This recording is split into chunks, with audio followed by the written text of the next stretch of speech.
Hey everyone, let's talk about capitalization. It seems like such a small thing, right?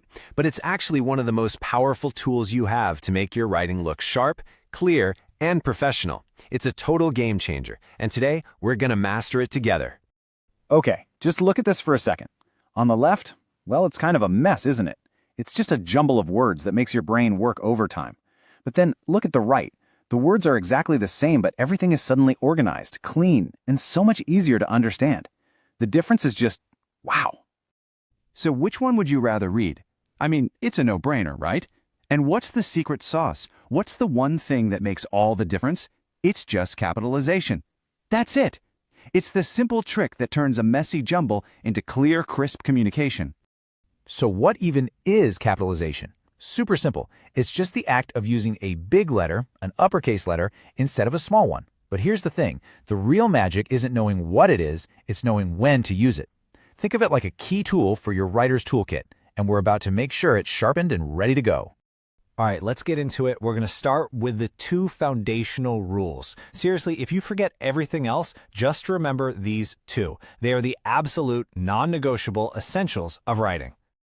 Okay, rule number one. This is probably the very first rule you ever learned in school. Every single sentence has to start with a capital letter, no exceptions. It's like the signpost that tells your reader, hey, a new idea is starting right here. And then we have rule number 2. Now this one's a little special. It's about the pronoun I. When you're talking about yourself, I is always, and I mean always, capitalized. It doesn't matter if it's at the beginning, the middle, or the end of a sentence. It's the one letter that always gets the VIP treatment. And check this out. Here you can see both of those rules working together in perfect harmony. You've got the my capitalized to kick off the sentence, and you've got the pronoun I capitalized right in the middle. Boom, a perfect sentence.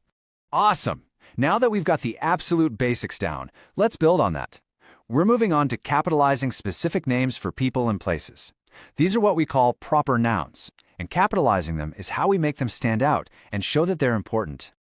This is a great way to think about it.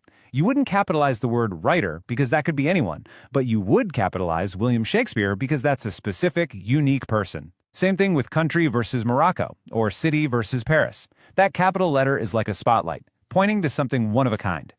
Let's see it in action. Without the capital, Ahmed is just a collection of letters. With the capital A, it becomes Ahmed, a specific person. It's that simple. And here's another one, this time for a place. So, of course, we start this sentence with a capital S on she, but we also give Paris a capital P because it's not just any city, right? It's the Paris. The capital letter makes that distinction. Okay, let's dive into our last big category of rules. This is all about how we use capitalization to organize our world, specifically when it comes to time and titles.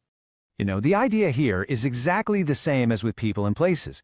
We're just marking things that are specific.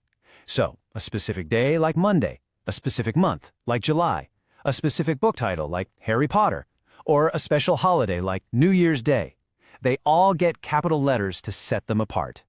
And this sentence is a perfect storm. It brings so many of our rules together. We've got we capitalized to start things off, we've got Titanic capitalized because it's the title of a specific movie, and we have New Year's Day capitalized because it's a specific holiday.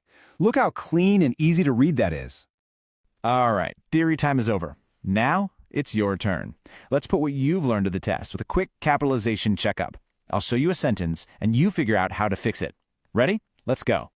Okay, first up, how would you fix this sentence? My name is Sarah. I'll give you a second to think about it. What needs to change? And here's the answer.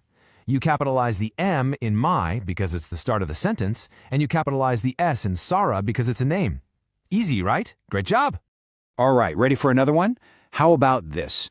We live in Rabat, Morocco. Okay, there are a few things to spot in this one. Take a look. Did you get it? The W in we has to be capitalized because it starts the sentence, and then Rabat, a specific city, and Morocco, a specific country, both need capitals too. You're getting the hang of this. Okay, last one. This is the big one. It pulls together a bunch of different rules. How do we fix I have English class on Tuesday? And here we go. Perfect. There are 3 things to fix here. First, the pronoun I always has to be capitalized. Second, English is a nationality and a language, so it gets a capital E. And finally, Tuesday is a specific day of the week. You nailed it. So let's do a super quick recap. Here's your go-to checklist. You're going to capitalize the beginning of sentences, the pronoun I, names of people, countries, and cities, plus days, months, titles, and holidays. That's pretty much the whole shebang. You know, when you really think about it, capitalization isn't just some boring grammar rule. It's actually a signal to your reader. It says, hey, I care about this message, and I care enough about you to make it as clear and easy to read as possible. It really is a sign of respect. And that's really the big takeaway here. When you master these little details, you're building a foundation for truly powerful communication. So I'll leave you with this thought to chew on. Now that you have this tool, where can clear professional writing take you?